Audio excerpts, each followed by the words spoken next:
હવે 42 સુક્તિ છે. ઇમાઈમ છ અવયનાઈમ વદિત્તયે અવચનાની અવયનાઈમ વયન એટલે વચન, અવયન એટલે વચન નહીં. આ 6 પ્રકારના વચન નહીં બોલવા જોઈએ. વદિત્તયે 6 પ્રકારની ભાષા નહીં બોલવી જોઈએ. તો 6 પ્રકારની ભાષા એટલે અંગ્રેજી, ગણિત, હિન્દી, ગુજરાતી એમ નહીં, પણ એ જે પણ ભગવાન મહાવીર કહે છે એ મનુષ્યના વૃત્તિ ઉપરથી કહે છે કે આ 6 પ્રકારના વચન નહીં બોલો, આ 6 પ્રકારની ભાષા નહીં બોલો. કઈ? અલિય વયને, અલિક વયને, અલિય મતલબ અસત્ય, વયને અસત્ય વચન નહીં બોલો, એટલે ખોટું નહીં બોલો. અલિય વયને અસત્ય વચન નહીં બોલો. પછી હેલીય વયને કોઈનો અવહેલના કરે, કોઈનો તિરસ્કાર કરે, આવી ભાષા નહીં બોલવી જોઈએ. હિંસિત વયને એકદમ ગુસ્સો થઈને, ઉત્તેજિત થઈને ન બોલે. એને આપણે કહીએ ને, હે જા આવું કઈ ચાલે નહીં, એ રહેવા દે, તને શું સમજે છે. તો આવું શું છે, આમ ઝીડકારીને નહીં બોલવું જોઈએ. કોઈ એક વસ્તુ પણ માંગતો હોય તો આપણે કેવી રીતે માંગે છે ને, અરે માંગ્યું છે તો આપું ને.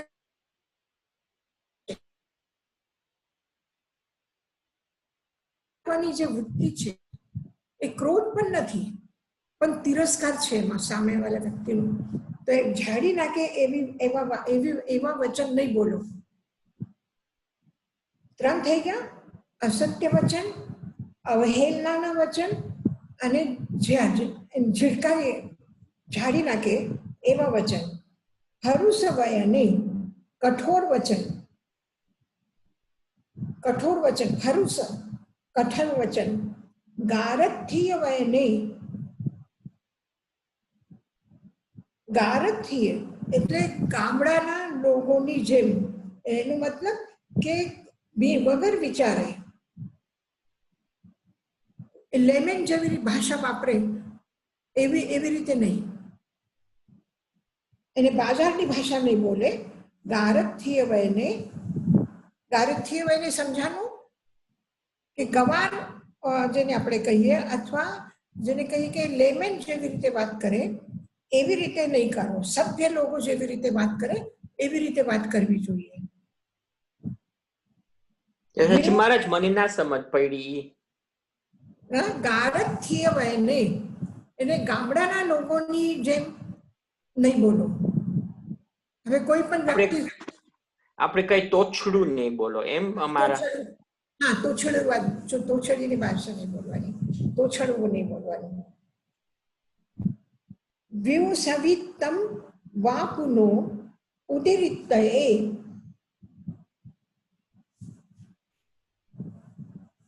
વ્યુસવિત્તમ એટલે જે શાંત પડી ગયો છે, જે કોઈ ઘટના, કોઈ મામલો, કોઈ પણ વાત શાંત થયેલી છે, પુનો એને પાછી ફરીથી ઉદિરિત્તયે ઉદિર ના કરીને એને પાછું એને બહાર કાઢીને એને યાદ અપાવીને વાત નહીં કરો. એટલે જે ઝઘડો, જે ક્રોધ, જે પણ કઈ વાત છે ઝઘડાની, એ શાંત પડી છે, દબાઈ ગઈ છે. હવે એને પાછું અંદરથી કાઢીને ઝઘડો નહીં કરો, બોલો નહીં. એ જોજો, હા, સરખું રીતે ધ્યાન રાખજો. તે દિવસની જેમ નહીં કરતા. હવે તે દિવસની જેમ નહીં કરતા એમ બોલવાની શું જરૂર છે? હવે કોઈક વખત એકાદ વખત શાકમાં નમક થયું, વધારે થયું હશે, કે કઈક ક્રોકરીમાં કોઈ ચીજ ફૂટી ગઈ હશે, એટલે જો ધ્યાન રાખીને ઉપાડજો. તે દિવસની જેમ નહીં કરતા. તે દિવસે તમે કેટલી બધી તોડી નાખી હતી, તો એ વાત પતી ગઈ, વાત ભૂલાઈ ગઈ. એને પાછું ઉકેલીને કાઢીને એને યાદ અપાવીને નહીં બોલો.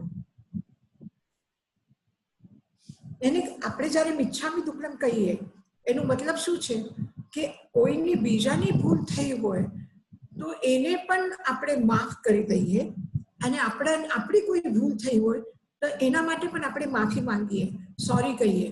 તો જ્યારે ક્ષમા યાચના આપણે કરી લીધી પછી યાદ કેમ રહે? કોઈની ભૂલ થઈ છે કે કોઈને આપણે કંઈ કીધું છે કે કોઈએ ખરાબ બોલ્યું છે, એ બધું યાદ કરીને ફરીથી એને યાદ અપાવીને બોલવાનું, તો આ ગલત છે. એ ભૂલી જાઓ. હવે એક વખત મિચ્છામી દુક્કડમ કહી દીધું તો એ બધી ભૂલી જાઓ. એને આપણે વારે ઘડી યાદ કરાવીને પછી વારે ઘડી એ વ્યક્તિને આપણે યાદ દિલાવીને એને દુઃખી કરીએ છીએ. હવે જેવી રીતે કંઈક આપણે ઊંડ થઈ ગયું, ઘાવ થઈ ગયું, એને આપણે ડ્રેસિંગ કરીને પટ્ટી લગાડી દીધી, તો પટ્ટી લગાડી દીધી તો ડૉક્ટર કહે ને કે તમે 24 કલાક પછી કાઢી નાખજો અથવા નાતી વખતે કાઢી નાખજો, ત્યાં સુધી રહેવા દેજો. આપણે ઘડી ઘડી કાઢીને જોઈએ કે હા ઠીક થયું નથી થયું, કાઢીએ. તો આ વારંવાર ઉકેરવાથી શું થશે કે એ જખમ ભરાય નહીં, અને જે થોડું ઘણું ભરવામાં આવી હશે, સારું થવું હશે, તો એ પણ વારે ઘડી કાઢવાથી પાછું એ વધારે ઊંડી થઈ જાય છે. તો કોઈને પણ આપણા દ્વારા એવા વચન નહીં બોલવા જોઈએ કે એને વારંવાર પછી એનું દુઃખ યાદ આવે અને એ દુઃખ વધારે ઊંડું થાય. તો એવા વચન નહીં બોલવા જોઈએ. એટલે વિવુસવિત્તમ, જે ઉપશાંત થઈ ગયું છે એને પાછું ઉદીર્ણા કરીને, એને પાછું અંદરથી બહાર કાઢીને નહીં બોલો. હવે આ પાણી ગંદુ છે, આપણે એમાં ફીટકડી ફેરવી દીધી. ફીટકડી ફેરવી એટલે શું થયું કે પાણી ઉપર ઉપર સ્વચ્છ થઈ ગયું અને જે ગંદુ હતું એ બધું અંદર બેસી ગયું. હવે આપણે શું કરીએ છીએ કે ઓલું સ્વચ્છ પાણી બીજા વાસણમાં લઈએ છીએ અને ઓલું નીચેનો કચરો કાઢી નાખીએ છીએ. અને કોઈ વ્યક્તિ એ પાણી હલાવી દે પાછું, તો પાણી હલાવવાથી શું થશે? આ સ્વચ્છ થયેલું પાણી પાછું ગંદુ થઈ જશે. એટલે કષાય ભાવ જે ઉપશમાવી દીધા છે, જે શાંત નીચે અંદર જઈને બેઠા છે, એની ઉદીર્ણા કરીને પાછું એને ઉત્તેજિત નહીં કરો. એટલે એને ડોળાય નહીં, એને ડોળાવવાની કોશિશ નહીં કરવાની. એ જે સ્વચ્છ પાણી છે ઉપરનું એ લઈ લો અને વાપરી લો, પણ ઓલું ગંદુ નહીં કરો બધું. તો એ જ કહે છે કે વિવુસવિત્તમ એટલે ઉપશમ થયેલું, પુનો ઉદીરિત, પાછું એને ઉદીર્ણા કરે એવા વચન નહીં બોલવા જોઈએ. અલીય વયને સત્ય વચન નહીં બોલો. હિલીય વયને કોઈનો અનાદર થાય, એવા તિરસ્કાર થાય આવા વચન નહીં બોલો. ખિંસિત વયને એને કોઈને ઝીડકારી દે એવા વચન નહીં બોલો. હરુષ વયને કઠોર વચન નહીં બોલો. ગારથ્ય વયને એને તોછડી વાત નહીં કરો. વિવુસવિત્તમ ઉપશમ થયેલી વાતોને પાછું ઉદીર્ણા કરીને નહીં બોલો. પાછું એને યાદ અપાવો કે પાછું એને વાત કાઢીને એ પાછું એને યાદ કરાવીને પાછું ઉત્તેજિત થઈને વાત નહીં કરો. જે થઈ ગયું એ પતી ગયું, બસ શાંત થઈ ગયું. યશાજી મહારાજ, હા, વંદામી, તમે પેલું કીધું કે અસત્ય નહીં બોલવાનું, પછી બીજું તમે જરાક સમજાવો તો એનું મને સમજ ના પડી. હા, અલીય વયને એટલે જૂઠું નહીં બોલવાનું, અસત્ય વચન બોલવાનું. હિલીય વયને કોઈની અવહેલના એટલે શું? અનાદર, એ મને ના સમજ પડી. તિરસ્કાર, અનાદર, તિરસ્કાર. ઓકે. ઇન્સલ્ટ રસીલા. ઇન્સલ્ટ નહીં કરો. અને મધ્ય વંદામી, આ જે ત્રીજું છે ખિંસિત અને ફરુષ, એમાં શું ફેર થયું? ફરુષ ખિંસતની વચ્ચે શું છે કે આપણે થોડીક ઉત્તેજના જેવું, પણ રોષમાં આવીને કોઈને આપણે ઝાડી નાખીએ. અને ફરુષ હોય ને એટલે કઠોર વચન. કઠોર એટલે bitter,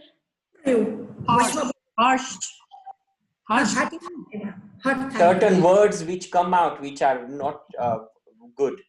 Very Even harsh. though your intention might be good, your words come out really badly. Crude is another version.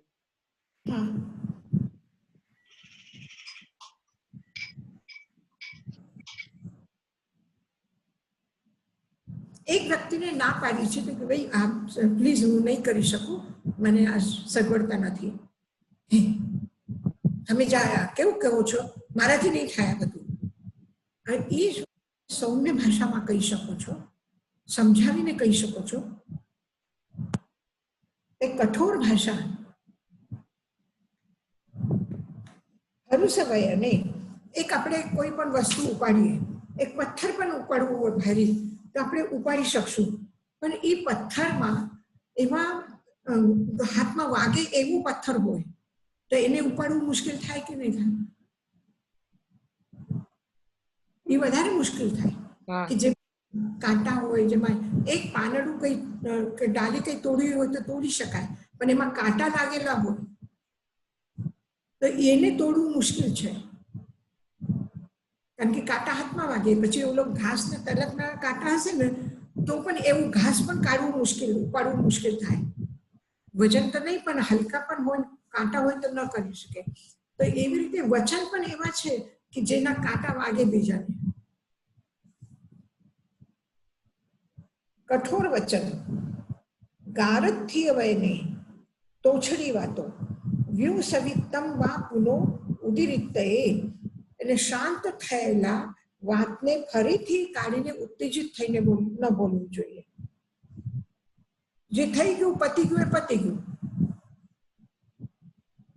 મોહરીએ સચ્ચવયનસ્ય પરિબંધુ, મુખર, મોહરી એટલે મુખર, વાચાલ, એને વધારે પડતું બોલવા વાળા. સચ્ચવયનસ્ય એ સત્ય વચનનું શું છે? સત્ય વચનનો પલિબંધુ એટલે ઘાત કરવા વાળા છે. સત્ય વચનને પણ અસત્યમાં બદલાવી નાખે એવું છે. એટલે વધારે પડતું બોલીએ તો સત્ય પણ અસત્ય થઈ જાય. મોહરીએ સચ્ચવયનસ્ય પલિબંધુ. ઘણી વખત તમે જોયું હશે કે કોઈ વ્યક્તિને કોઈ વાત છુપાવી હશે તો એ ઠીક છે, હશે અહીંયા ક્યાં ખબર નહીં, આટલું બોલીને પણ હું આવી હતી ને ત્યારે અહીંયા હતું કે નહીં મને ખ્યાલ નહીં, પછી છે ને હું બહાર ગઈ ને પછી કોઈ આવ્યું હશે, કંઈ કર્યું હશે તો મને ખબર નહીં, પછી છે ને આવું ના બને કે અહીંયા કંઈ પડ્યું હોય મેં ઉપાડ્યું હોય. આટલું બધું બોલવાનું, વધારે બોલવામાં વાત પકડાઈ જાય એટલે સત્ય વચન પણ અસત્ય થઈ જાય. મોહરીએ સચ્ચવયનસ્ય પરિબંધુ, મુખરતા, વાચાળતા, વધારે બોલવાની આદત આ સત્ય વચનને પણ અસત્યમાં બદલાવી નાખે છે.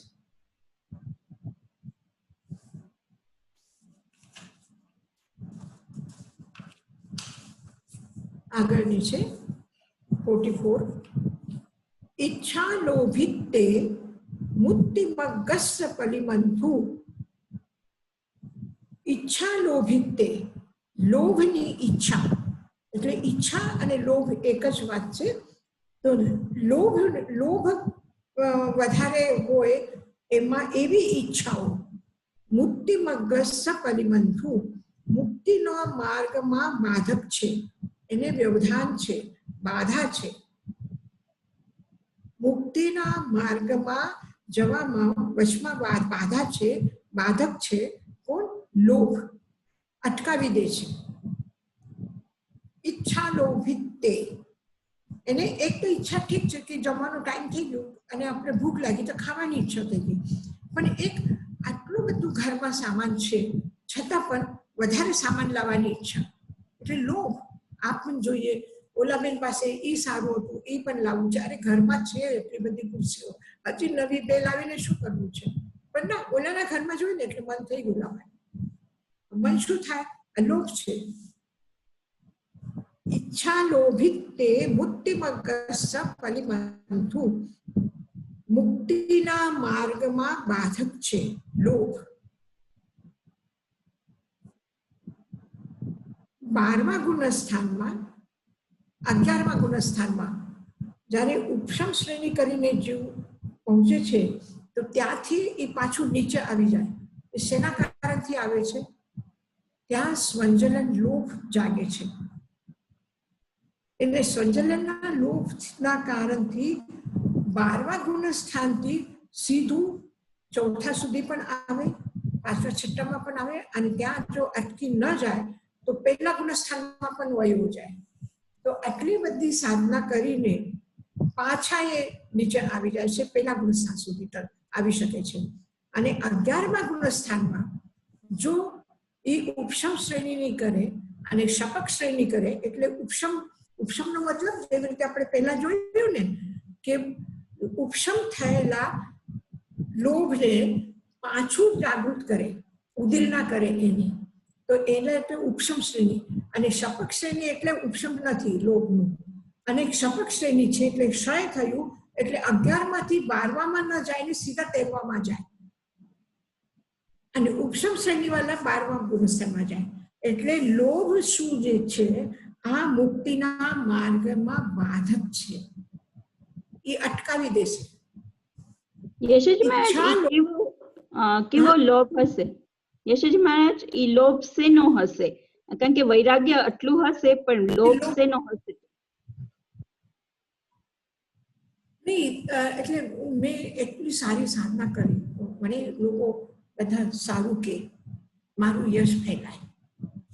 એક સૂક્ષ્મ ભાવ છે, બહુ આમ એ નથી, પણ આપણે જો એકદમ વ્હાઈટ ઉજળા કપડાં હોય અને એક જરાક થોડું આપણે જમતા એક ઘોડામાંથી દાણું પડી ગયું અને એનું પીળું હલકું પીળું કલર લાગી ગયું કપડા ઉપર, તો તરત જ દેખાઈ આવશે કે નહીં?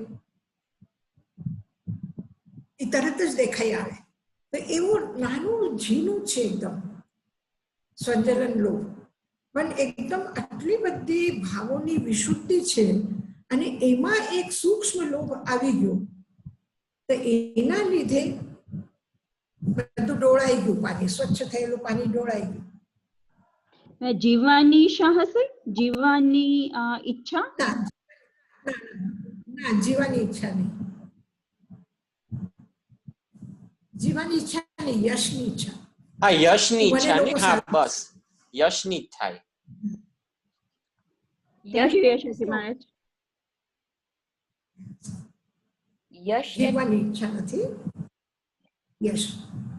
નામનો લોભ કહેવાય યશાજી મહારાજ? નામનું લોભ.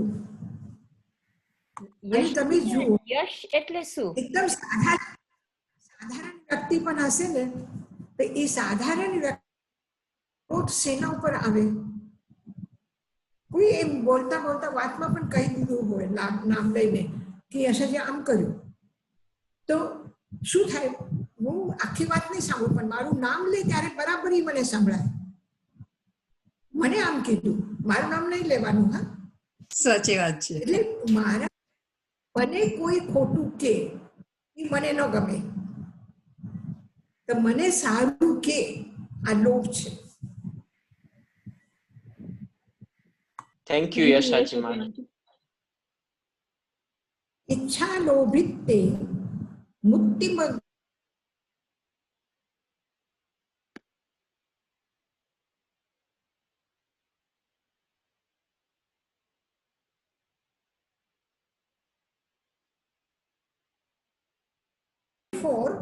ઈચ્છા લોભિત તે મુક્તિ મગ્ગસ્ય પલિબંધુ. પલિબંધુ મતલબ વ્યવધાન, અવરોધક, એને રોકી દે એવા. ઈચ્છા લોભિત તે, એ લોભ મુક્તિ મગ્ગસ્ય, મુક્તિના માર્ગનો, મોક્ષ માર્ગમાં બાધક છે, એ અટકાવે એવા છે લોભ. સત્તહિમ ઠાનેહિમ ઓઘાડમ સુસમમ જાનેચ્છા. આ 7 વાતોથી સત્તહિમ ઠાનેહિમ, આ 7 પ્રકારના વાતોથી અથવા પ્રસંગથી ઓઘાડમ સુસમમ, શ્રેષ્ઠતા, સુકાન, સુસમ એટલે સુકાન, સુસમમ ઓઘાડમ, ઓઘાડમ એટલે શ્રેષ્ઠતા, સારા સમયની શ્રેષ્ઠતા જાને જા, સમજમાં આવે છે, એનો પરિચય થાય છે.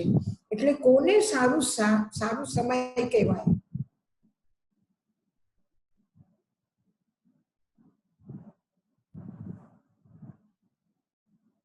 આવેદનમાં ઓઘાડમ શ્રેષ્ઠતા, સુસમમ સારા સમયની શ્રેષ્ઠતા ઓળખાઈ આવે છે, પરિચયમાં આવે છે. જરાક સમજાવો તો યશાજી મહારાજ, આમ ખ્યાલ આવી ગયો છે પણ પ્લીઝ જરાક સમજાવો.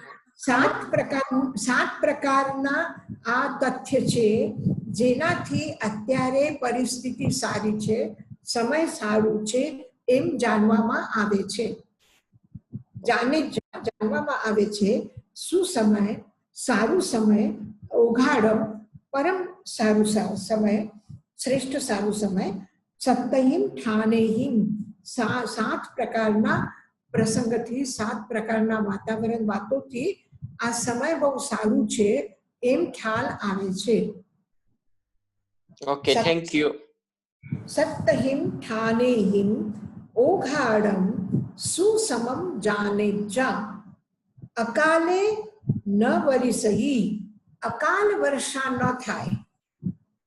અકાલ વર્ષા ન થાય તો સમય બહુ સારું છે એમ કહેવામાં આવે છે. હવે જ્યારે ખેતર એકદમ ધાનથી તૈયાર થઈ જાય, કિસાન લોકો બધું કાઢીને ખેતમાં મૂકે અને એ જ વખતે વરસાદ આવી જાય, એટલે એક મહિનો હોય કે નવેમ્બર ડિસેમ્બરમાં જ્યારે બધું ધાન કપાય ને લોકો ખેતમાં રાખે, એટલે 1-2 દિવસ એમ ખુલ્લું મૂકવું પડે, પછી એને ઢેર કરીને આમ બાંધીને રાખે, પણ ત્યાં સુધી એને ખેતમાં જ ખાલી મૂકવું પડે. તો એ વખતે વરસાદ આવી જાય તો બધું ભીંગાઈ જાય છે, એટલે ખરાબ થઈ ગયું, એટલે આખી ફસલ ખરાબ થઈ ગઈ, એટલે એ સારું સમય ન ગણાય. એવી જ રીતે એક કોઈ કુંભાર છે અને એ ઘડા માટીના બનાવીને, ગીલા માટીના ઘડા બનાવીને બધા રાખ્યા છે, હજી ગીલા છે, સુકાયા નથી કે એને અગ્નિમાં તપાવે.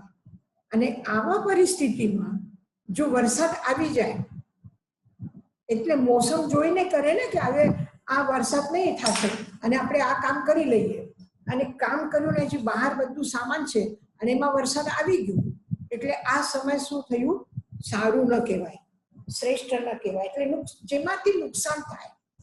એટલે અસમયે અકાલે ન વરિસહી, એને અકાલમાં વરસાદ ન હોય ત્યારે સમજવું જોઈએ કે સારું સમય છે. કાલે વરિસહી, અને સમય ઉપર વરસાદ થાય, એટલે જ્યારે બીજ ઢાંકીલા થોડા અંકુરિત થઈ જાય, થોડા મોટા થઈ જાય, અને જ્યારે પાણી આપવું પડે ખેતરમાં ત્યારે વરસાદ થાય તો એ સારું યોગ્ય સમય કે.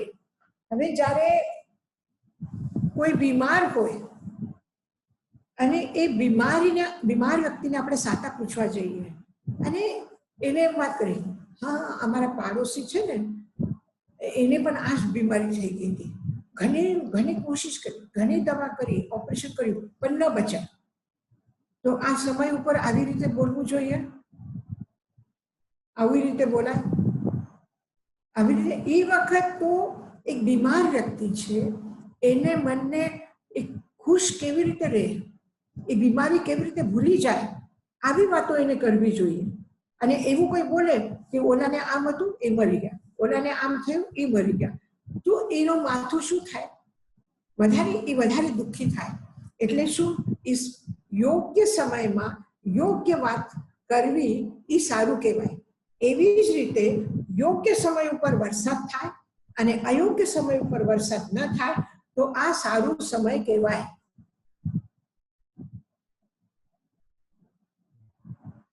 યશાજી મહારાજ, આપણે અકાલે સજાઓ કહીએ છીએ તો ઈ આમાં લાગુ પડે? નહીં, આ તો એક તમને પ્રકૃતિનું એક ઉદાહરણ આપીને સમજાવ્યું કે હવે તમે કલ્પના કરો, છોકરાઓ ઘરેથી તમને પગે લાગીને એક્ઝામ આપવા જાય અને એ ટાઈમે તમે એને કહો કે હા બહુ સારું ને, ભગવાનના આશીર્વાદ છે, નવકાર મંત્ર ગંજે, હા તને બહુ સારું રે લખશે, તું તને બધું યાદ આવશે. અને એ કેમ કે તું તો રાતના વાંચ્યું પણ નથી, કાંઈ નથી, શું લખશે પરીક્ષામાં? તો એ શું છે? ફરક સમજાયું બોલવામાં? હા, અયોગ્ય છે. બરાબર આ છે. યોગ્ય છે. નેગેટિવિટી કહેવાય ને. નેગેટિવિટી. અને એ બાળકના મનમાં શું પ્રતિક્રિયા થશે કે મારું પેપર સારું નથી જવાનું આજે. એટલે શુભ સમયમાં, શુભ પ્રસંગમાં શુભ વાર્તા કરવી જોઈએ. મને સાચું હશે કે એને રાતમાં ભણ્યા નથી, એમને એમ સુઈ ગયા, બરાબર, સાચી વાત છે. પણ તમે કયા પ્રસંગ ઉપર આ સત્ય કહો છો?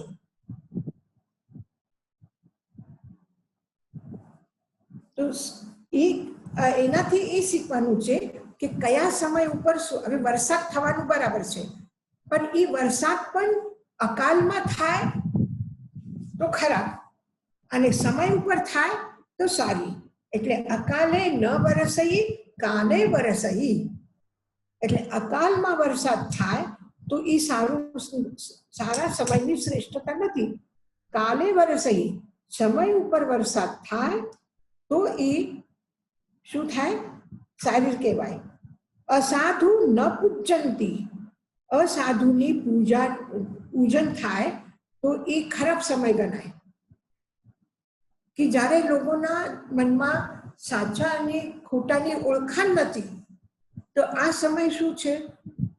આ ખરાબ સમય કહેવાય. અને સાધુ પૂજંતી એટલે સારા લોકોનો સન્માન થાય.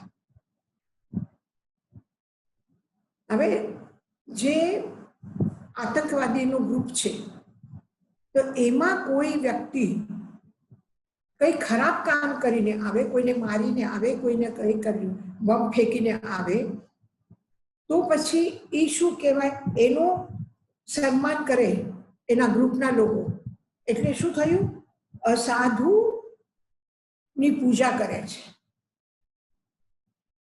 અને એક બાળક એક્ઝામ આપી, ખૂબ સારા માર્ક મળ્યા, અને તો પણ એને કોઈ સારું ન કહે. એનો મતલબ શું થયું? કે લોકોને કોઈ સારું કહેવાની કોઈ આવડત નથી. એમાં સારાને સારું કેવું આવડતું નથી. એના મનમાં ઈર્ષા છે, એના મનમાં દ્વેષ બુદ્ધિ છે કે સારાને સારું ન કહે. એટલે સાધુ પૂજંતી, જો સાધુની પૂજા થાય તો સમજવું જોઈએ. એટલે યોગ્ય વ્યક્તિને સન્માન મળે તો સમજવું જોઈએ કે સમય સારું છે, એ લોકો સારા છે, વાતાવરણ સારું છે. અને અસાધુ ન પૂજંતી, અને ખરાબ વ્યક્તિનું સન્માન ન થાય. એનો મતલબ છે કે ખરાબ વ્યક્તિ છે, ખરાબ પરિસ્થિતિ છે, કે ખરાબ ગુણો છે, દુર્ગુણો છે, એની લોકોને ઓળખાણ છે. લોકો સમજે છે કે શું સારું છે, શું ખરાબ છે. અને અસાધુની પૂજા થાય, અરે બાબા એ તો બધા એવા જ છે, લોકોને કઈ ખબર નથી પડતી કે સારા લોકો કોણ છે, કોણ સારું કામ શું છે. એટલે ખરાબ કામનું સન્માન ન થાય અને સારા કામનું સન્માન થાય. સારા વ્યક્તિ એટલે સાધુની પૂજા થાય, અસાધુની પૂજા ન થાય. એટલે ખરાબ લોકોને સન્માન ન મળે અને સારા લોકોને સન્માન મળે. તો આ વાત આપણે બે સમજી શક્યા કે હવે એ લોકો સારા છે, સારું સમય છે. ગુરુહિમ જનો સંવમ પરિવન્નો,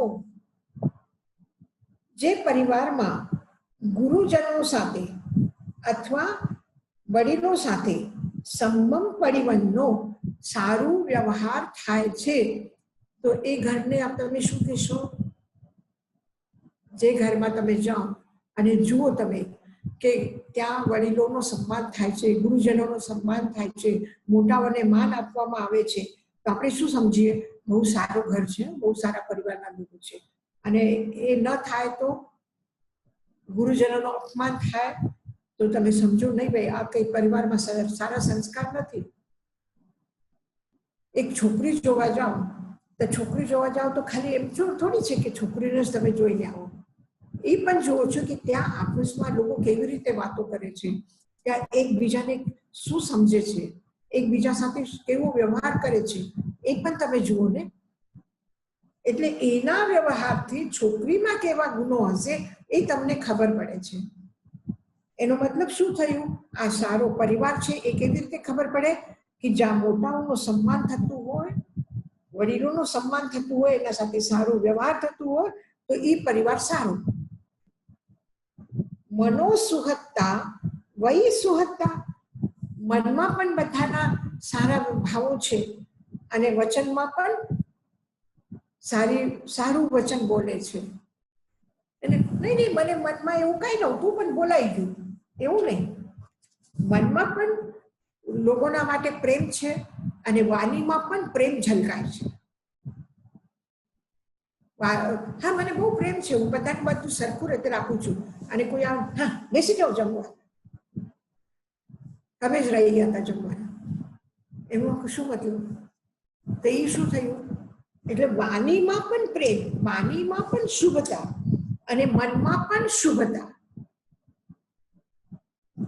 એ હોય તો સમય સારું છે, સુકાલ છે એમ સમજવામાં આવે છે. જ્યારે પરેશાનીમાં બધા હોય, ઘરમાં દુઃખમાં બધા ઘરમાં હોય તો પછી એકબીજા ઉપર ગુસ્સો ઉતારે, એકબીજાની ભૂલો દેખાડે, તારા લીધે આમ થયું, તે એમ કર્યું એટલે બગડી ગયું, તે આમ બોલ્યા એટલે આ બધું થઈ ગયું. તો એકબીજા ઉપર દોષારોપણ થાય અને એકબીજા માટે સારા વચનોનો પ્રયોગ થાય, એકબીજાના સાથે સારા ભાવો રાખે છે. તો આ શું થયું? શુભ વ્યવહાર શુભ સમયને સૂચવે છે, શુભ પરિસ્થિતિને સૂચવે છે, શુભ લોકો માટે એની પ્રસિદ્ધિ થાય છે. તો આ 7 પ્રકાર જે છે આનાથી સારો વ્યવહાર શું છે, સારું કોને કહેવાય આ એનાથી ખબર પડે છે અને ખરાબ શું છે એ ખબર પડે છે. પછી વ્યક્તિ હોય, વસ્તુ હોય, પરિવાર હોય, સમાજ હોય. લંડનના લોકો બહુ સારા છે, કેન્યાના લોકો બહુ સારા છે. કેવી રીતે? કે એના મનમાં પણ શુભ ભાવ છે અને વાણીમાં પણ શુભ વચનનો પ્રયોગ છે. એટલે શું છે? સમાજ બહુ સારો છે.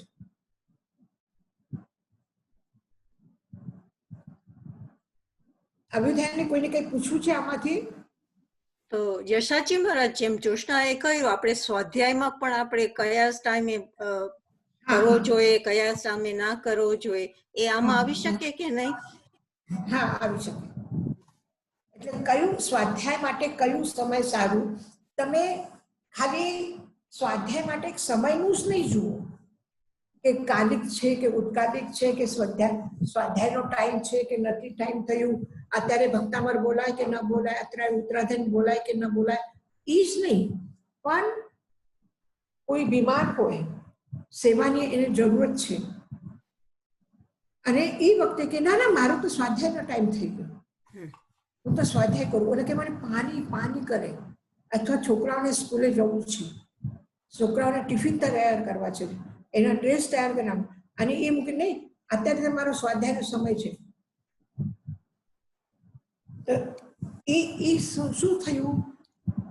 એ સુવિધા નથી, સારું નથી, બરાબર નથી.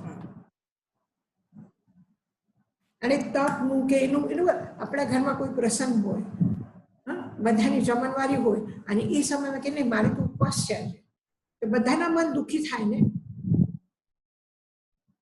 હા, તમારું ક્રમ ચાલતું હોય, કોઈ વર્ષી તપ કરતા હોય તો પછી ઠીક છે ભાઈ, એનો એક દિવસ ઉપવાસ, એક દિવસ એની લાંબી સાધના છે, પણ કઈ કારણ નથી, કોઈ દિવસ કરતા નથી અને તે જ દિવસે બરાબર ઉપવાસ કરી લે, એટલે શું એનો અર્થ થાય? કે એને જમવાનું નહોતું અમારી સાથે એટલે ઉપવાસ કર્યો. એટલે પોતપોતાની અનુકૂળ પ્રમાણે સમય સાચવ્યા વગર. બરાબર, થેન્ક યુ.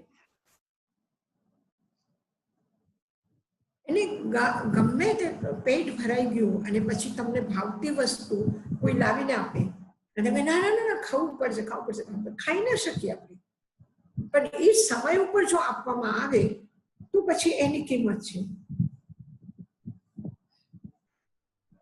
એકમ વિમાયી માયમ કટ્ટુ આનો એ જામ પડિવેજા પડિચેજા અથિતસ્સ આરાહના, એની આરાધના કહેવાય. એ વ્યક્તિ ધર્મનો આરાધક છે. શું છે? કે એકમ વિમાયી માયમ કટ્ટુ, એક પણ આચાર પ્રમાદના કારણથી કપટ આચરણનો પશ્ચાતાપ કરી લે. કટ્ટુ માયાવી વ્યક્તિ એક પણ માયાનું કાર્યનું આલોચના કરી લે. તો જાવ પરિવજ્જા પછી એ ધાર્મિક છે. ભૂલ થાય કોઈનાથી પણ થાય, અજાણતા થાય કે જાણતા થાય, પણ એ વ્યક્તિ માયાવી હોય, માયાનું પ્રત્યાખ્યાન કરે, ક્રોધી હોય તો ક્રોધનું કરે, અહંકારી હોય તો અહંકારનું કરે, કરુણા નથી એવા વ્યક્તિ હિંસા કરે, જે પણ કંઈ કર્યું એ બધાની કરેલા ભૂલની આલોચના કરે, પશ્ચાતાપ કરે. તો એ જાવ મતલબ એનો જે આપણે કહીએ ને નિંદામી ગરહામી અપમાનમ ઓસરામી, નિંદા કરે, ગરહા કરે, આલોચના કરે. તો એ શું છે? તો જાવનું મતલબ એ બધું ક્રમથી જે વિધિ છે એ વિધિપૂર્વક દરેક વાત કરે.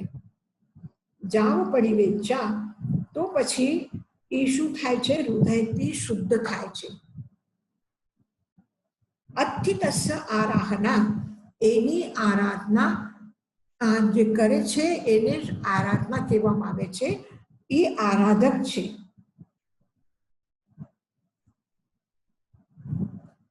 એકમવિમાયી માયમ કટ્ટુ આલયેચા જાવ પરિવેચ્ચા.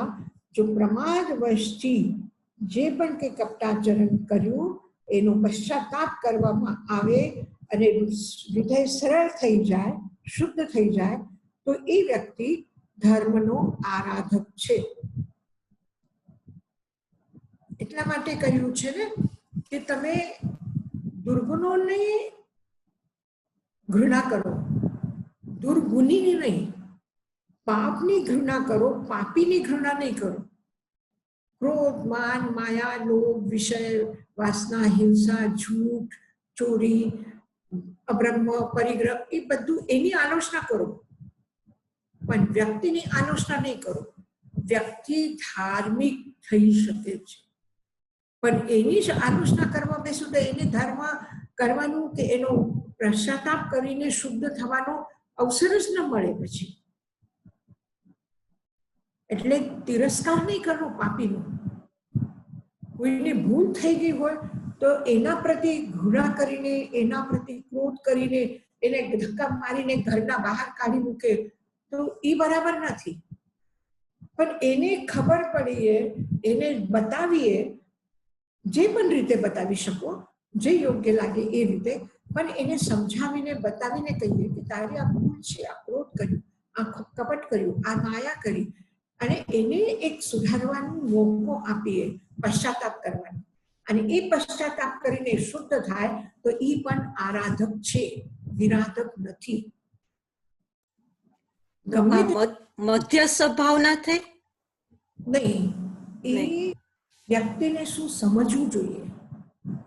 આપણે નફરત નથી કરવી કોઈની કે આ બહુ ક્રોધી છે, આ તો એવા જ છે, આ તો એવા જ છે, એમ કરીને જે આપણે ઉપેક્ષા કરીએ ને, કોઈનો તિરસ્કાર કરીએ, કોઈનું અપમાન કરીએ, તો એ ન કરવું જોઈએ. ભલે ગમે તેટલો ખરાબ હશે વ્યક્તિ, તો પણ એનો તિરસ્કાર નહીં કરો. આપણે તરત જ કોઈએ આપણા મનના વિપરીત કર્યું, આપણને ન ગમ્યું એને કરેલું, તો આપણે તરત જ એના ઉપર ક્રોધ કરીએ છીએ, તરત જ આપણને એના ઉપર આપણે ઉત્તેજિત થઈને વાતો કરીએ છીએ, એનો તિરસ્કાર કરીએ છીએ. તો એવું ન થવું જોઈએ. શું કામ ન થવું જોઈએ? કે એ પાણી ગંદુ થયું બરાબર છે, પણ પાછું એ પાણી સ્વચ્છ થઈ શકે છે અને એ પીવામાં કામમાં આવી શકે છે, એટલે એને બહાર નહીં કાઢવું. હવે કોઈ પણ સારી વસ્તુ, અંગૂઠી છે અને ગંદા પાણીમાં પડી ગઈ તો આપણે શું કરીએ?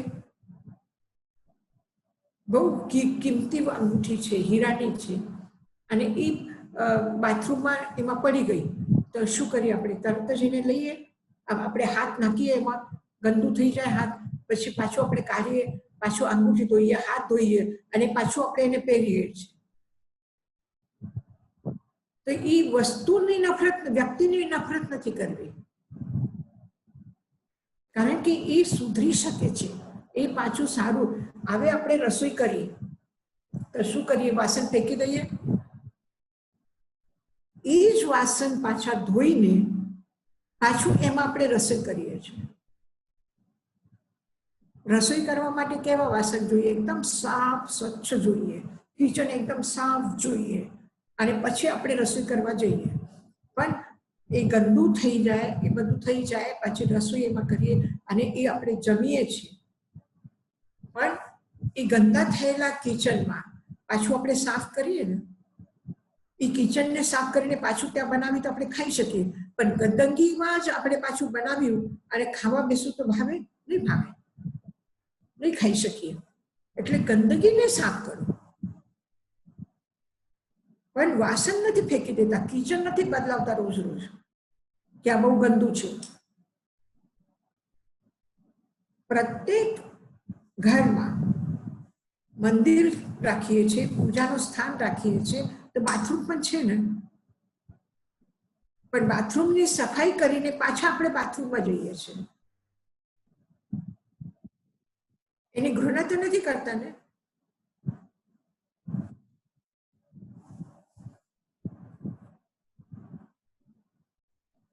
એકમવિમાયી માયમ કટ્ટુ આલો એજા જાવ પડી વચ્ચેજા અથિતસ્સ આરાહના.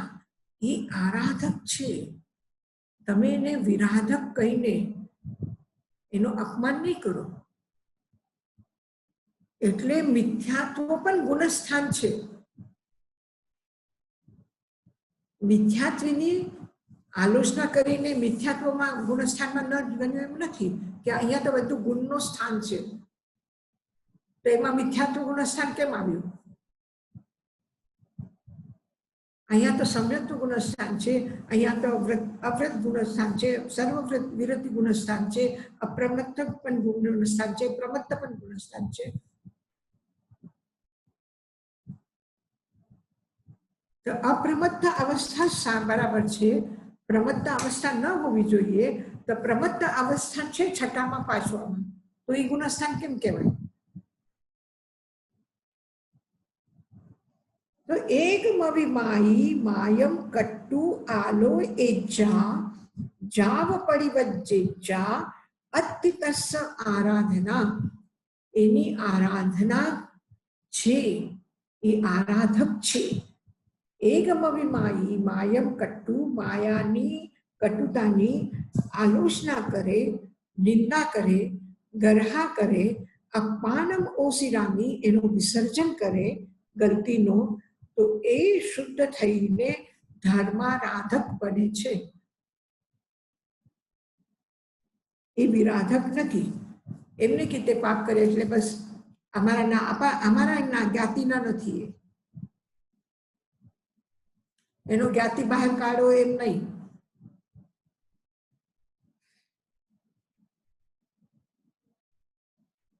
આવ્યું ધ્યાનમાં? હા, થેન્ક યુ યશાજી મહારાજ. એટલે આપણે એમ કહી શકીએ ને કે કોઈ માણસને શક્યતા છે જો બદલાવવું હોય તો બદલાવવું તો બદલાવી શકે છે. ગમે તેટલા નિગોદમાંથી આવીને પણ માતા મરુદેવી કેવલ જ્ઞાન પ્રાપ્ત કરે છે. નિગોદમાંથી આવેલા જીવ પણ મોક્ષમાં જઈ શકે છે. 6 મહિના સુધી બરાબર હત્યા કરવા વાળો અર્જુન માલી મોક્ષમાં ગયો. 6 મહિનામાં સાધના કરીને એ મોક્ષમાં ગયો. એને 6 મહિના સુધી હત્યા કરી તો 6 મહિનામાં એને પ્રાયશ્ચિત્ત કરીને મોક્ષમાં ગયા.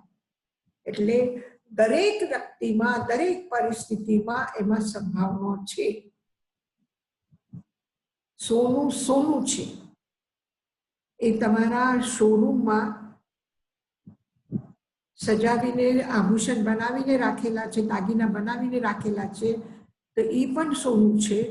અને હજી ખદાનમાં માટીમાં અંદરમાં છે દટાયેલું, તો એ પણ સોનું સોનું જ છે. એ અંદર રહેલા દટાઈ ગયેલા માટી સાથે રહીને અશુદ્ધ થયેલા આ સોનાને પાછું એને શુદ્ધ કરીને લેવામાં આવી શકે છે. એની કિંમત એટલી વધી શકે છે.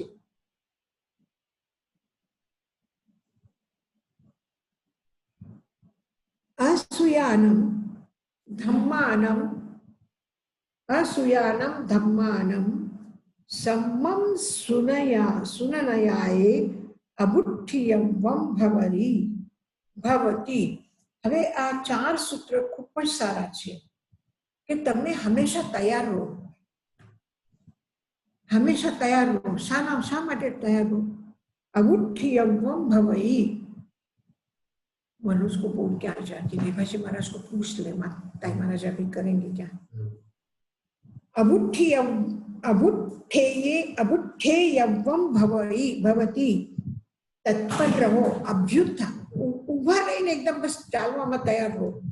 कया कया जगह पर तत्पर રહેવું જોઈએ? एकदम तैयार રહેવું જોઈએ. અસૂયાનમ ધમ્માનમ, અત્યાર સુધીમાં સાંભળ્યું નથી એવા ધર્મને સાંભળવાનો જો મોકો મળે, તક મળે, તો એને ઝપટી લો, તત્પર રહો સાંભળવા માટે. અસૂયાનમ ધમ્માનમ, અને આપણે ક્યાંક સાંભળવાનો મોકો મળે તો એમ નહીં વિચારો કે ના ના અત્યાર સુધીમાં આવું કોઈ સાંભળ્યું નહોતું, આ કઈ ધર્મ છે, એવું નહીં. અસૂયાનમ ધમ્માનમ, ન સાંભળેલું ધર્મને ઓગિન્નયાયનમ અવધારણયાય. અસૂયાનમ ધમ્માનમ સમ્મમ સુનનયાય, સમ્યક પ્રકારથી સાંભળવા માટે તૈયાર રહો. અબુઠ્ઠેયવમ ભવતી, અબુઠ્ઠેયવમ, તત્પર રહો, એકદમ તૈયારી રાખો. મનને આટલી જબરદસ્ત તૈયારી રાખો કે કોઈ દિવસ સાંભળ્યું નથી, સત્ય કોઈ દિવસ જાણ્યું નથી, અને જાણવાની તક મળે એટલે જાણવા માટે તત્પર રહો. ધર્મ કોઈ દિવસ આવું સાંભળ્યું નહોતું, પણ સાંભળવાની તક મળે તો તરત જ એને સાંભળવા માટે તૈયાર રહો. સુયાનમ ધમ્માનમ ઓગિન્નનયાએ અવધારણયાએ અબુઠ્ઠેયવમ ભવતી. ધર્મને સાંભળ્યું, બરાબર છે, ગ્રહણ કર્યું, પછી શું કરવું જોઈએ? નથી સાંભળ્યું કોઈ દિવસ, હવે સાંભળી લીધું, સાંભળ્યા પછી ઓગિન્નયાએ, આચરણમાં મૂકવા માટે.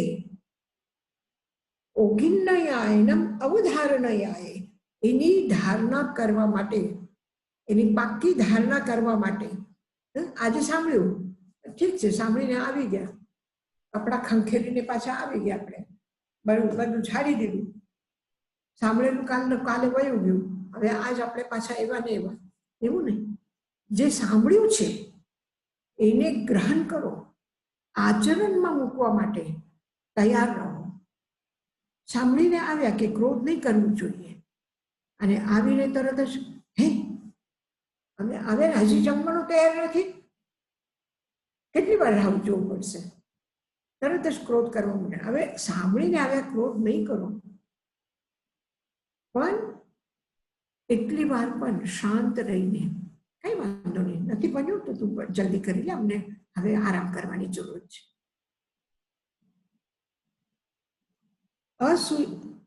સુયાનમ ધમ્માનમ, સાંભળ્યું નથી, સાંભળવાની તક મળે તો સાંભળી લો. હવે સાંભળ્યા પછી, સુયાનમ એટલે સાંભળ્યા પછી, ધમ્માનમ સાંભળેલા ધર્મને ઓગિન્નનયાએ અવધારણયાએ, એની ધારણા કરીને જીવનમાં મૂકવાને માટે તત્પર રહો. કે ગમે તે થાય, આજ મને ખબર પડી કે આ એવી ભૂલ ન કરાય, કોઈને ઉત્તેજિત થઈને નહીં બોલવાનું, કોઈને હટ નહીં કરવાનું, તો પછી તરત જ એને જીવનમાં મૂકવા માટે તૈયાર થઈ જાઓ. સુયાનમ ધમ્માનમ ઓગિન્નનયાએ અવધારણયાએ અબુઠ્ઠેયવમ ભવતી, તત્પર રહો, તૈયાર રહો. કઈ નહીં, આજે નહીં કાલે કરશું, એવું નહીં. असंघीय परिजनस्य संघिन्नयाये अबुद्धेयत्वं भवति।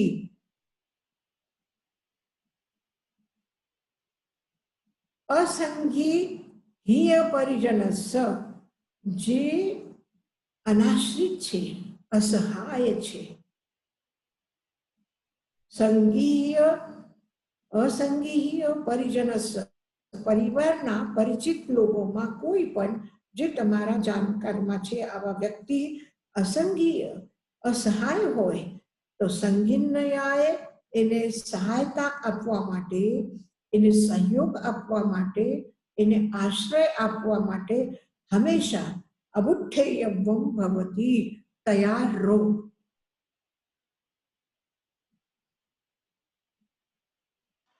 પાછું કયો યશાજી મહારાજ? સમજાવો તો એ સમજ ના પડી. અસંઘીય પરિજનસ્ય જે અસહાય છે, સંઘીહીન છે, સંઘી એટલે સાથી, સંઘી આપણે કહીએ ને કે જેનો કોઈ સગો નથી, એવા વ્યક્તિની સંઘિન્નયાએ એને સહયોગ આપવા માટે, એને સહાયતા આપવા માટે અબુદ્ધેયત્વં ભવતિ, જેનો કોઈ સગો નથી, જેનો કોઈ આશ્રય નથી, કોઈ સહાયક નથી, આવા વ્યક્તિને આશરો આપવા માટે, એના સગા થવા માટે તૈયાર રહેજો.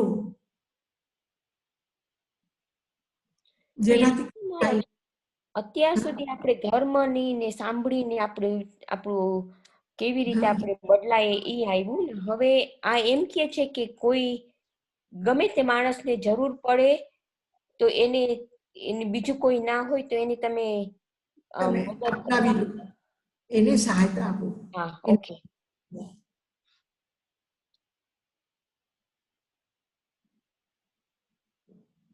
ગિલાનસ્ય અગિલાએ વેયાવચ્ચકરણયાએ અબુદ્ધેયત્વં ભવતિ. જે ગ્લાન વ્યક્તિ છે, ગ્લાન વ્યક્તિ એટલે દુઃખથી પીડાયેલા છે, બીમાર છે, જે બીમાર વ્યક્તિ છે, જેના મનમાં ગ્લાની આવી ગઈ છે, ગિલાનસ્ય અગિલા એની સેવા કરવા માટે, અગિલાએ અગ્લાન ભાવથી, બીમાર છે, ઉઠી નથી શકતા એટલે એને વારે ઘડી ઉઠાડવું પડે છે, એને બેસાડવું પડે છે, એના કપડાં બદલાવવી પડે છે, આવી રીતે નહીં, અગ્લાન ભાવથી એના માટે કોઈ પણ નફરત કે ઘૃણા કે આ કરવું પડશે, બોજરૂપ નહીં પણ પ્રસન્નતાની સાથે વેયાવચ્ચકરણયાએ સેવા કરવા માટે અબુદ્ધેયત્વં ભવતિ, તૈયાર રહેવો. એમાં સાંભળેલા ધર્મને ગ્રહણ કરો, બે વાત, અને ગ્રહણ કરો પણ કેવી રીતે, હજી એને આગળ બે વાતો કહી. જેનો કોઈ આશરો નથી, જેનો કોઈ સહાયતા આપવા વાળો નથી, જેના કોઈ સગા નથી, એના માટે તમે બધું કરો. અને જે બીમાર છે એ વ્યક્તિને સેવા કરવી પડે એટલે બીમાર નહીં થતા. એને જો શબ્દ જો તમે અગિલાનસ્ય એટલે ગિલાનસ્ય બીમાર વ્યક્તિ, અને અગિલાએ અકારી લીધું તો પાછળ શું રહે છે? ગિલાએ, એટલે મતલબ બીમાર. ગિલાનસ્ય બીમાર વ્યક્તિની અગિલાએ બીમાર થઈને નહીં, સ્વસ્થ રહીને, પ્રસન્ન રહીને, વેયાવચ્ચકરણયાએ સેવા કરવા માટે અબુદ્ધેયત્વં ભવતિ, તૈયાર રહેજો, તત્પર રહેજો. હવે ધ્યાનમાં વેયાવચ્ચ કેવી રીતે કહ્યું? ગિલાનસ્ય અગિલાએ બીમાર વ્યક્તિની સ્વસ્થ રહીને સેવા કરો. હવે ધ્યાનમાં કઈ પૂછવું છે આજના પાઠમાં? 42 થી લઈને આપણે કેટલું કર્યું? 50 સુધી કર્યું, 8 સુધી કર્યું. 9 સુક્તિ કર્યા છે. ખૂબ જ સારી સુક્તિ હતી, મહત્વપૂર્ણ સુક્તિ છે અને બરાબર એને ભાર મૂક્યું છે. ખાલી જ્ઞાન જ્ઞાન જ્ઞાન એટલે શું? આજે સવારના સ્વાધ્યાયમાં તમે કીધું કે કોઈએ કહ્યું, ગુરુ કીધું કે પંડિત કહ્યું કે ટીચર કહ્યું, કોઈએ કહ્યું આપણે સાંભળ્યું, આ ચોપડીમાંથી વાંચ્યું. તો વાંચેલું કે સાંભળેલું એ જ્ઞાન છે કે પોતાના આત્મભાવથી જે કરે છે એ જ્ઞાન છે. તો જ્યાં સુધી આત્મભાવોમાં ન આવે અને આત્મભાવ જ ક્રિયામાં ન આવે, આત્મભાવ જ્ઞાન છે, આત્મભાવ ક્રિયામાં આવે એટલે ચારિત્ર છે. તો જીવનમાં સાંભળેલું નહીં સાંભળેલું સાંભળવા માટે તૈયાર હો, સાંભળ્યા પછી એને જીવનમાં ઉતારવા માટે તૈયાર હો. અને જે અસહાય વ્યક્તિ છે, જેનું કોઈ નથી, એના તમે બધા થઈ જાઓ. બધા જ રૂપમાં. કોઈ મિત્ર બની શકે છે, કોઈ પિતા બની શકે છે, કોઈ માતા બની શકે છે, કોઈ મિત્ર બની શકે છે, કોઈ ઉપકારી બની શકે છે.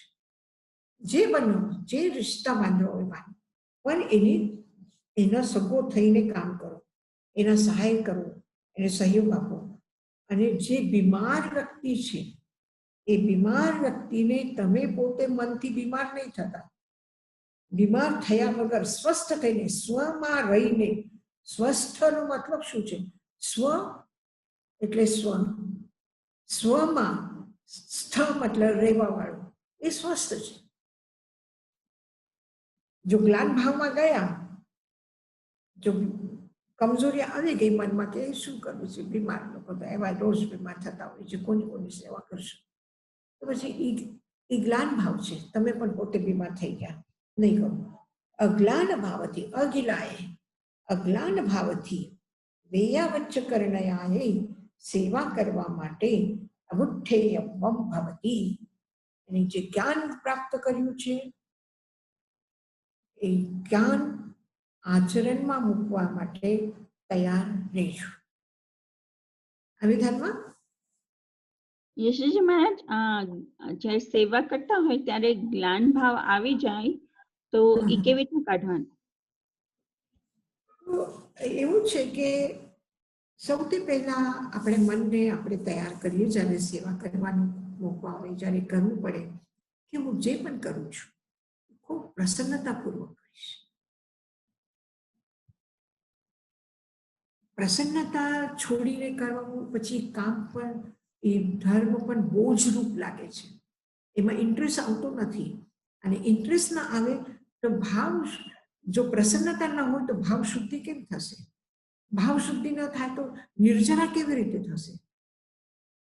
હું બીજાના માટે જેની સેવા કરીએ છીએ એના માટે નથી કરતા આપણે સેવા. એ બીમાર છે એટલે નથી કરતા સેવા. સેવા એટલા માટે કરીએ છીએ કે મારા મનની પ્રસન્નતા છે, મારા મનની અનુકંપા છે.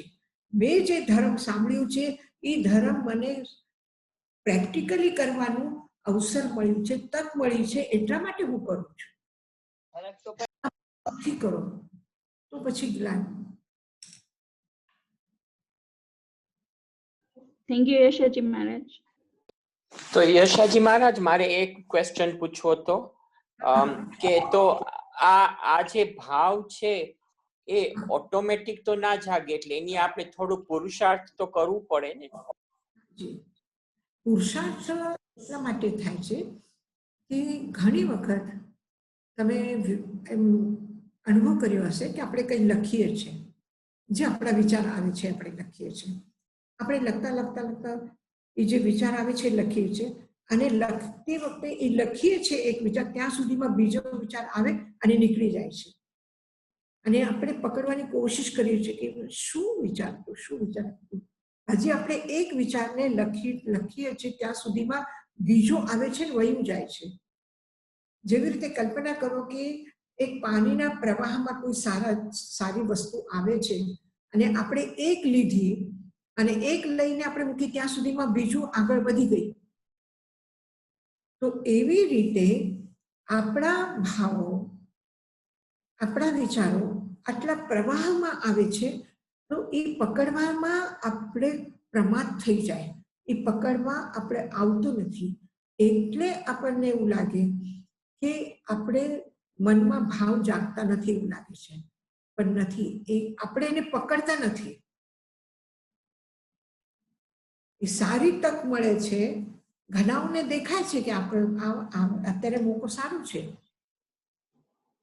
અત્યારે બહાર જે પરિસ્થિતિ છે કોરોનાની છે કે પાડોશી રાજ્યની હાલત ખરાબ છે અને મારા પાસે આ વસ્તુ છે, આપણા દેશ પાસે આ વસ્તુ છે, તો આપણને આનો લાભ મળી શકે છે, આપણે આપણી પરિસ્થિતિ સુધારી શકીએ છીએ, પણ એ બધાને સમજ ના આવે, બધાને ખ્યાલ ના આવે.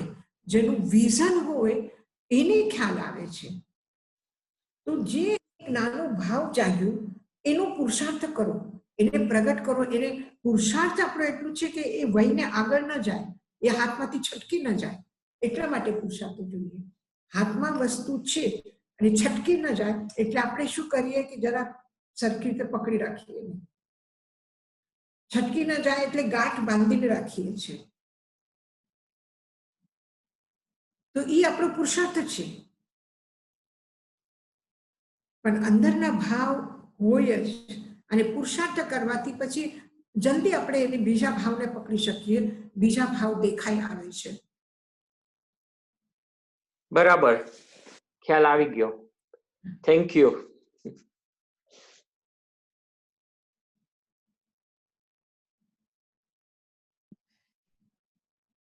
જી બસ આપણે તો આજ પ્રાર્થના કરીએ કે જલ્દીમાં જલ્દી આપણે સ્વાધ્યાય કરીએ, આપણું મન પ્રસન્ન છે, આપણા ભાવ શુદ્ધ છે, તો આ શુદ્ધ ભાવથી પ્રસન્નતાની સાથે બીજાના બધાના દુઃખ મુક્ત થાય, પરિસ્થિતિ પાછી સારી થઈ જાય, બધા પાછા સ્વસ્થતા અનુભવ કરે, આ વિશ્વવ્યાપી બીમારી જલ્દીમાં જલ્દી ખતમ થઈ જાય, એવા જ આપણે ભાવ કરી પ્રાર્થના કરીએ.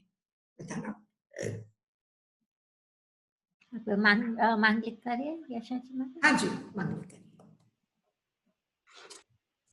નમો અરંતાનં, નમો સિદ્ધાનં, નમો આયર્યાનં, નમો વચ્છાયાનં, નમો લોહી સવસાભુનં, એસો પંચનમુક્કારો સર્વપાવપનાશનો, મંગલાનં ચ સંવેસિં પરમં હવૈ મંગલમ. ગુરુદેવ की आज्ञा चत्तारि मंगलम मर्यन्ता मंगलम, सिद्धा मंगलम साहु मंगलम, केवलीपणत्तो धमो मंगलम. चत्तारि लोगुत्तमा रन्ता लोगुत्तमा, सिद्धा लोगुत्तमा साहु लोगुत्तमा, केवलीपणत्तो धमो लोगुत्तमो. चत्तारि शरणं पवज्जामि, अरहन्ते शरणं पवज्जामि, सिद्धे शरणं पवज्जामि, साहु शरणं पवज्जामि, केवलीपन्नतं धम्मं शरणं पवज्जामि. अरंतो का शरणा, सिद्धो का शरणा, साधु का शरणा, केवली प्ररूपी दया धर्म का शरणा. चार शरणा दुख हरना सुख करना, और शरणा नहीं कोई, जो भवे प्राणी आदरे तो क्षय.